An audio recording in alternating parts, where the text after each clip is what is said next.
appelle à l'unité des Congolais contre le projet de la balkanisation de la République démocratique du Congo. Mes chers compatriotes, la République démocratique du Congo, notre pays, vous le savez tous, est en proie à la balkanisation. Et comme vous le savez aussi, aucune opération, aucun complot visant la balkanisation d'un pays ne saurait réussir sans le consentement du peuple et de ses dirigeants politiques. Malheureusement, chez nous, certains Congolais et certains leaders politiques commencent à prêter le flanc à l'ennemi en jouant le jeu de la division et de la haine tribale. Certains compatriotes commencent même à développer des thèses fédéralistes avec des arrière-pensées séparatistes. D'autres revendiquent ouvertement la sécession avec des sentiments de haine tribale. Aujourd'hui, dans le Katanga, on nous signale que certains de nos compatriotes qui sont manipulés par les ennemis qui veulent diviser notre pays et le morceler, lancent ouvertement des appels pour chasser et attaquer les domiciles de nos frères kassaïens. Dans la commune de Kikula, à Likasi, on nous signale que les messages de haine que l'on fait diffuser abondamment à travers des réseaux sociaux commencent à être relayés sur les murs des habitations de nos frères kassaïens dans cette ville. Comme on le voit, mes frères, les démons de la division sont de retour en République démocratique du Congo. Jésus-Christ a énoncé un maxime qui a inspiré des grands stratèges politiques et militaires de l'histoire, les uns positivement, les autres négativement. Il a dit, et je le cite, « Tout royaume divisé contre lui-même est dévasté, et toute ville ou maison divisée contre elle-même ne peut subsister. » Fin de citation, c'est dans Matthieu 12, 25. Certains stratèges ont tellement compris l'efficacité de ce principe qu'ils ont justement appliqué son contraire pour vaincre leurs ennemis les plus coriaces. Divide et impera. Divisez vos ennemis pour mieux les dominer, disaient déjà les stratèges romains. En Afrique, dite indépendante, les Congolais figurent, je le crois, en tête de liste des peuples africains qui ont le plus subi les affres de la division. En effet, dès le lendemain de l'accession de notre pays à la souveraineté internationale, le 30 juin 1960, les prédateurs de la jeune République démocratique du Congo ont plongé notre peuple dans un bain de sang entre 1960 et 1965 pour tenter de balkaniser son territoire national. La République démocratique du Congo a connu 3 sécessions successives en 6 mois seulement après son indépendance. La sécession du Katanga avec Moïse Tshombe Kapen le 11 juillet, soit quelques 11 jours après l'indépendance, celle du Sud Kasaï avec Albert Kalonji le 8 août 1960 et celle de la République libre du Congo avec Antoine Gizenga en province orientale le 12 décembre 1960. Et en 4 ans seulement, notre pays a connu 3 rébellions. La rébellion mouléliste dirigée par Pierre Moulélé dans le Kouilo-Bandundu, la rébellion de Christophe Beignet à Kisangani, alors Stanleyville, et la rébellion des Simba qui a eu lieu en 1964 avec une forte participation des Congolais originaires du Kivu et de la province orientale. Mais, fort heureusement, face à ces nombreuses tentatives pour faire imploser le Congo, un fils du pays, qui avait bien diagnostiqué ce danger en cette époque-là, a réagi en utilisant une parade appropriée et infranchissable. En effet, pour contrer les auteurs de la division de la balkanisation, Joseph Désiré Mobutu, parce que c'est de lui qu'il s'agit, leur a opposé la stratégie de l'unité nationale. Et il a fait juste l'inverse de la stratégie des prédateurs du Congo.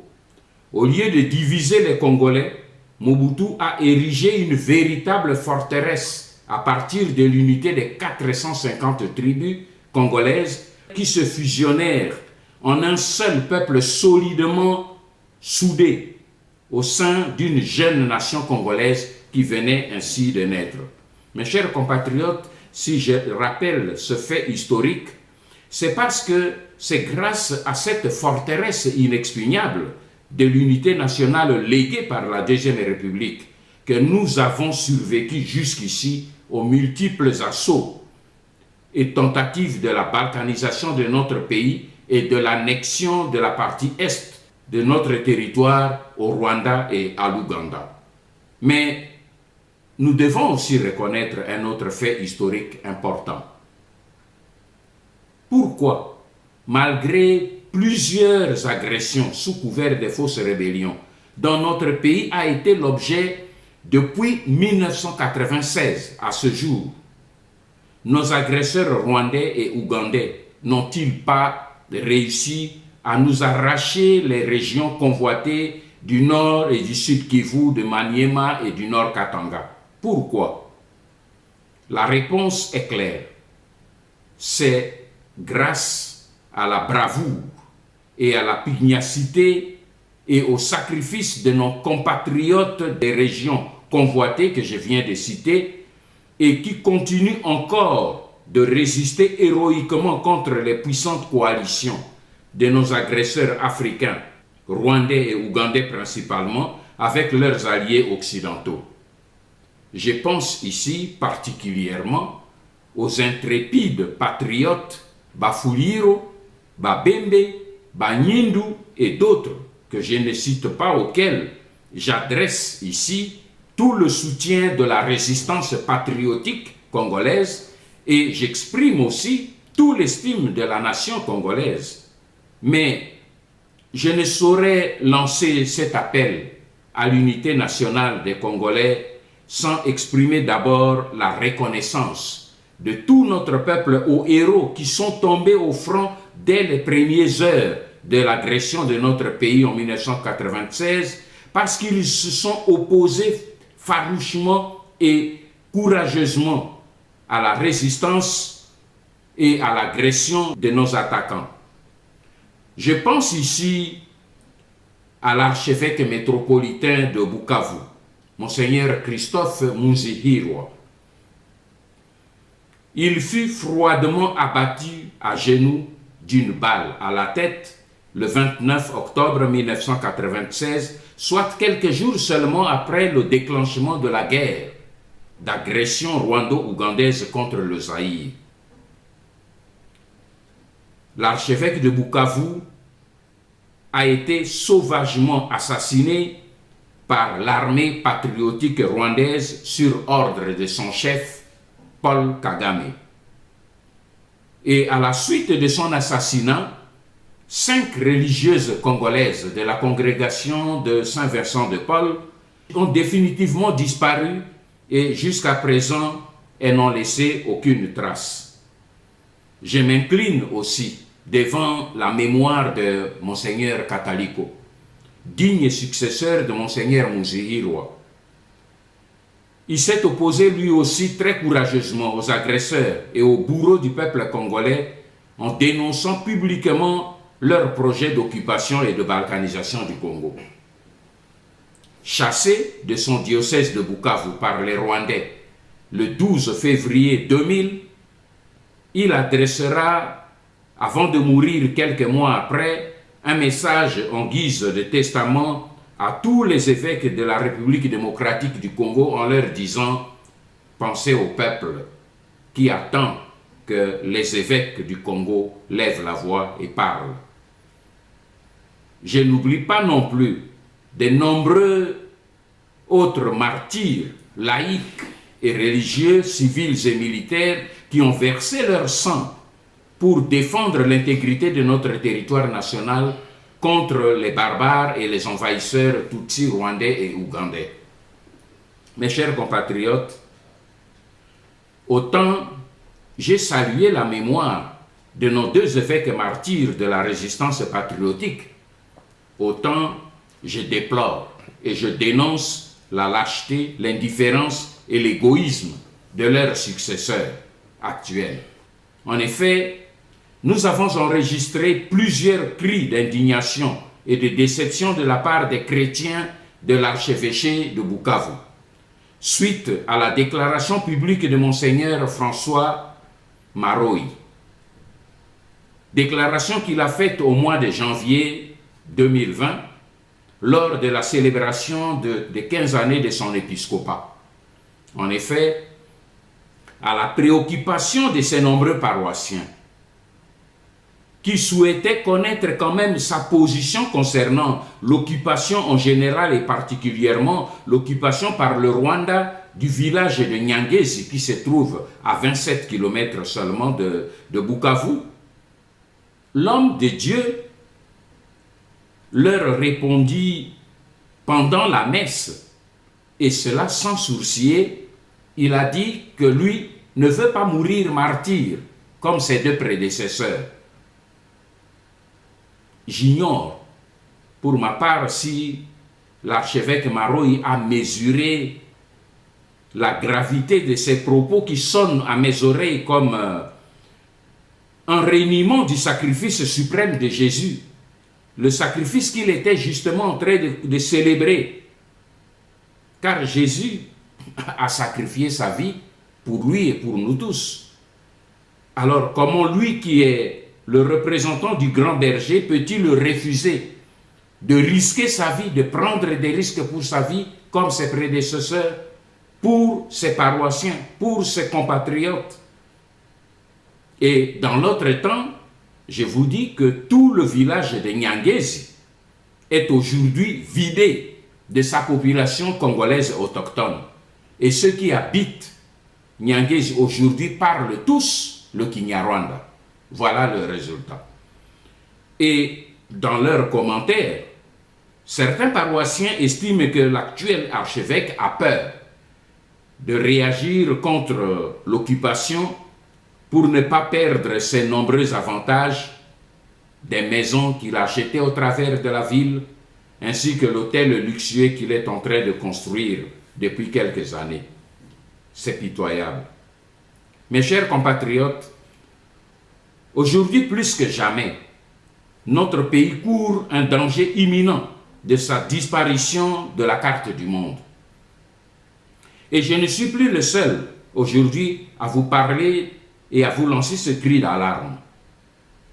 Des puissants lobbies mafieux à travers le monde et des think tanks occidentaux accélèrent aujourd'hui la mise en application de ce plan sans nous et sans notre accord. Les preuves de ce complot international contre notre pays et notre peuple sont aujourd'hui apportées par plusieurs témoins et pas des moindres.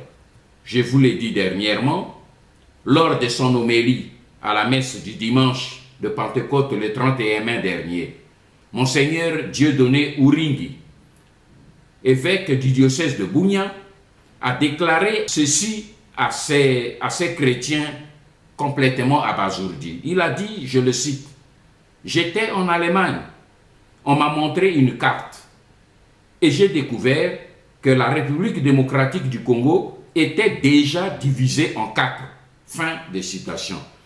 Et l'évêque a lancé au courant de son homélie un important avertissement à ses compatriotes congolais. Il a dit ceci: tôt ou tard, nous serons tous les esclaves de ceux qui planifient cette partition du pays, car nous sommes instrumentalisés. Fin de citation. Je reprends. Tôt ou tard, nous serons tous les esclaves de ceux qui planifient cette partition de notre pays parce que nous sommes instrumentalisés. J'aimerais personnellement que tous les politiciens de la classe politique congolaise, toutes tendances confondues, entendent bien cet avertissement qui sonne à nos oreilles comme le glas d'une époque. Je rappelle un autre témoignage. À l'issue de sa visite pastorale du 27 au 31 décembre 2019 à Beni et Butembo, le cardinal Fridolin Ambongo Besungu a stigmatisé sans embâche le plan d'occupation et de balkanisation de la RDC. Chacun s'en rappellera. Et selon lui, ce plan vise à semer la terreur afin d'obliger les populations autochtones congolaises à déguerpir l'essence de ce fait libre cours à d'autres occupants, entendez, des Rwandais, de venir s'y installer. L'archevêque métropolitain de Kinshasa a même dénoncé à la même occasion le fléau de l'infiltration de notre armée nationale, les FARDC. Et voilà qu'aujourd'hui, au moment où nous parlons, nous enregistrons un exode massif des populations congolaises vers l'Ouganda et l'Angola. Et pour faciliter cette opération de balkanisation, les lobbies occidentaux, mes frères, instrumentalisent aujourd'hui leurs proxys africains, dont essentiellement le Rwanda, l'Ouganda, le Soudan et la Zambie, qu'ils ont chargé de mettre à exécution ce plan méphistophélique. Et pendant ce temps, leurs complices au Congo, au pouvoir à Kinshasa, sont en train de distraire le peuple avec des conflits interinstitutionnels, avec des procès bidons, des détournements d'argent, avec des scandales à caractère sexuel. Mais dans l'autre temps, les envahisseurs rwandais, eux, multiplient les astuces pour accélérer le rythme d'invasion et d'occupation de nos terres. Et de son côté, Félix Tshisekedi se complaît à déclarer naïvement à l'étranger, devant la presse internationale, que ce sont les milices congolaises, sous-entendu les Maïmaï, qui créent l'insécurité et l'instabilité dans la région. Mais malheureusement, il ignore tout simplement qu'il s'agit plutôt des milices Tutsi rwandais, burundais, qui se sont toutes autoproclamées Maïmaï pour s'aimer intentionnellement la confusion. Et en effet, les milices telles que Red Tabara, Forebu, FDRL, FNL, Ngumino, Twirwaneho sont toutes créées par le Rwanda et dirigées par Kingakati en RDC avec l'aide des officiers rwandais qui commandent notre armée nationale à partir de Kinshasa. La MONUSCO ainsi que les services des pays occidentaux connaissent bien cette combine, mais ils ferment tous les yeux. C'est ainsi que pour préparer les vagues d'attaques que connaissent aujourd'hui les villages congolais dans les environs de Minembwe, les experts Tutsi rwandais, fidèles à leur stratégie de mensonge et d'anticipation, ont lancé une fausse alerte à tous leurs frères rwandais habitant la RDC, avec Roubewa en tête, à travers une lettre qu'ils ont signée le 29 mai dernier, alors qu'ils sont en train de préparer l'opération d'extermination des villageois congolais dans la plaine de la Ruzizi. Voilà que les experts Tutsi rwandais, pour tromper l'opinion, ont lancé une alerte fictive à leurs frères rwandais contre un plan imaginaire qu'auraient conçu les Congolais contre eux. C'est ainsi que dans leur lettre aux Rwandais, ils ont dit ceci, je les cite, « Nous vous annonçons un plan d'épuration de vos parents qui sont ici à Minembwe. S'il faut agir, agissez dès maintenant avant que la catastrophe n'arrive à un degré où on ne saura plus vous écrire une lettre comme celle-ci. » Fin de citation.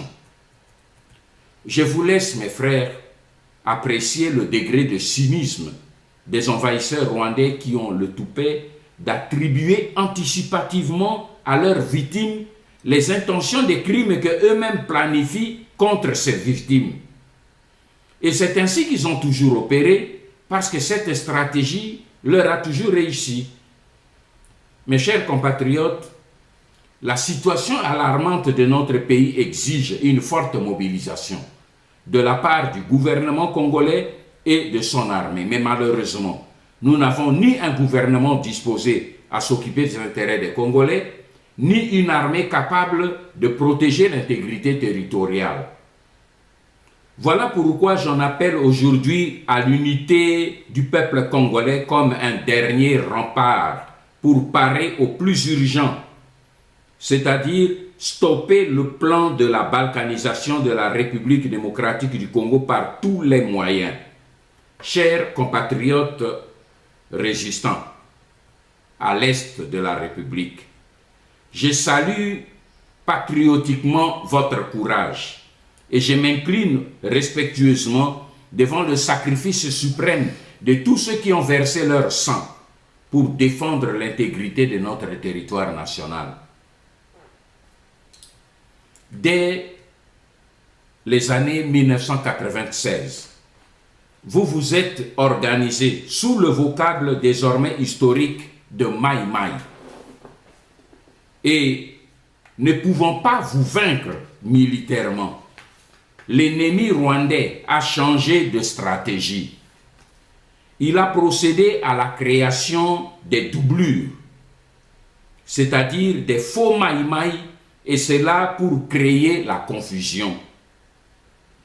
Des faux Maï Maï composés tantôt des Tutsis rwandais, tantôt des Hutus rwandais corrompus, des faux Maï Maï composés de quelques citoyens congolais corrompus et formés au Rwanda. Mais tous ces aventuriers sont ensuite envoyés en République démocratique du Congo pour y commettre des crimes contre les paisibles civils congolais au nom des Maï Maï. La confusion est aujourd'hui telle que personne ne sait dire exactement qui est Maï Maï et qui ne l'est pas. Ce vocable pollué est ainsi devenu un fourre-tout dont tout le monde se méfie, y compris même un bon nombre de citoyens congolais. Beaucoup parmi vous ont sollicité à juste titre le soutien de la résistance congolaise pour la poursuite de leur combat. C'est pourquoi je vous invite d'abord à sortir du bourbier Maï Maï. Je vous exhorte à vous identifier autrement que par ce vocable Maï Maï dont l'image a été polluée exprès par l'ennemi. Et à ce sujet, je salue l'initiative du groupe des patriotes résistants Fuliro qui ont déjà abandonné le vocable Maï Maï pour s'identifier en tant que mouvement nationaliste pour la libération du Congo, MNLC. Mais je vous invite surtout à dépasser et à sortir du carcan tribal et ethnique, car beaucoup de vos groupes dits Maï Maï ne s'identifient qu'à la dimension de la tribu seulement. Et cette division se répercute même jusqu'à votre représentation au niveau de la diaspora congolaise.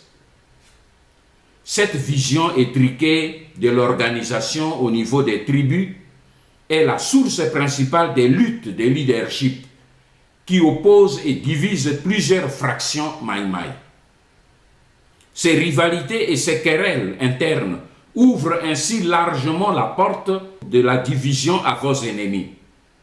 Ces derniers profitent pour corrompre certains commandants en leur proposant leur soutien contre leurs frères congolais à la tête des autres groupes ethniques ou tribaux. Rappelez-vous, divide et impera. C'est cette stratégie que l'ennemi emploie pour vous affaiblir. C'est pourquoi Je vous invite tous, mes frères, au nom de la résistance congolaise et à celui du peuple congolais, qui espère en vous, je vous invite à créer de toute urgence un seul leadership au niveau régional au lieu de plusieurs leaderships au niveau ethnique. J'invite donc le groupe du MNLC, j'invite le groupe de Mai Mai et Bwela Mutetezi, appelé Kibukila. J'invite le groupe de Mai Mai Ilunga, des patriotes Nyundu. J'invite le groupe de Mai Mai Aoshi. Et j'invite le groupe des braves Mai Mai Bilose Bishambuke qui défendent aujourd'hui héroïquement Minembwe et empêchent jusqu'ici que Minembwe soit érigé en commune par Ruberwa. Je vous invite tous, mes frères, à vous regrouper autour d'un seul leadership régional pour harmoniser vos plans respectifs de combat et pour monter une stratégie commune contre les envahisseurs, car l'union fait la force. Mes chers compatriotes congolais, je reviens à vous. Le danger de la balkanisation qui menace l'Est de notre pays n'est pas la seule affaire de nos frères de l'Est de la République. C'est une affaire nationale. Elle interpelle toutes les Congolaises et tous les Congolais sans exception. Car il s'agit ici de la survie de notre nation, de l'avenir de nos enfants et des générations futures. Et nous n'avons pas d'institutions, ni de dirigeants politiques pour nous défendre. Comme nous n'avons pas d'armée nationale parce qu'elle est entre les mains des occupants.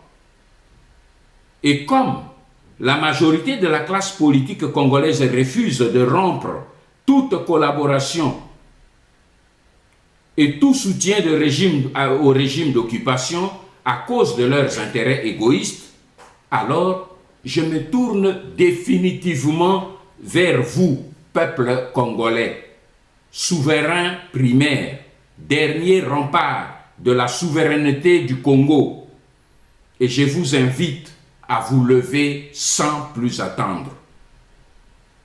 Commençons ensemble par jeter tous les symboles et tous les instruments de l'occupation. Entrons dans la désobéissance civique, tous, car c'est notre droit de citoyen et personne ne saura ni vous empêcher ni vous menacer. Fonctionnaires de l'administration, agents des entreprises publiques, secrétaires de direction, chauffeurs de véhicules, huissiers des bureaux, ingénieurs et agents techniques des entreprises minières, mobilisez-vous partout où vous êtes pour paralyser, tant que faire se peut, tout le système du pouvoir d'occupation partout où vous vous trouvez. Agissons tous à l'unisson. Rappelons-nous à ce propos des paroles tenues par le cardinal Laurent Monsengo dans son homélie lors de la messe de Nativité le 25 décembre 2017. Il a dit ceci, je le cite: « Les abeilles travaillent en équipe, les chimpanzés aussi. Les lions chassent en équipe, les hyènes aussi. Chassent ensemble. Les fourmis travaillent ensemble, mangent ensemble en bonne intelligence, les dauphins aussi. Les buffles se défendent toujours ensemble en rang, serrés face à l'ennemi. Les termites construisent ensemble leur termitière. Mais au Congo, chacun brûle du désir de réussir tout seul. » Fin de citation. Réfléchissons-y bien. Mes frères, battons-nous en rang comme des buffles. Et si nos ennemis sont forts, alors battons-nous comme des fourmis ou comme des abeilles. Quand leurs demeures sont menacées, elles foncent toutes sur leurs ennemis, sans considération de leur taille ni de leur nombre. Mes chers compatriotes, La désobéissance civique à laquelle je vous invite à ce stade ne fera couler aucun sang congolais. Car elle nous appelle à agir comme des fourmis, chacun dans le cercle de son activité quotidienne. En refusant de remplir votre tâche professionnelle et en ne faisant pas ce qu'on vous demande de faire, vous brisez, ne fût-ce qu'un moment, le maillon de la chaîne, à défaut de la faire tomber tout entière. Ne vous sous-estimez pas, mes frères. Vous êtes capable de bloquer toute la machine de l'oppression à partir de votre position, partout où vous êtes. Chassez seulement la peur. Chassez seulement le doute. Refusez d'obéir. Mais sachez que la désobéissance civique n'est pas encore la phase finale de notre combat. Elle n'est pas encore le soulèvement populaire vers lequel nous marchons. Mais elle crée un climat propice au soulèvement populaire, car elle élève la température et provoque l'orage qui fera tomber la foudre. La résistance congolaise de la diaspora s'organise pour vous accompagner vers cette phase finale de notre combat. Mais pour y parvenir, nous devons d'abord bannir les démons de la division et de la haine. Nous devons former une forteresse d'unité nationale pour stopper le projet de la balkanisation de notre pays d'où qu'il vienne. Que Dieu bénisse la République démocratique du Congo et son peuple. Ingeta.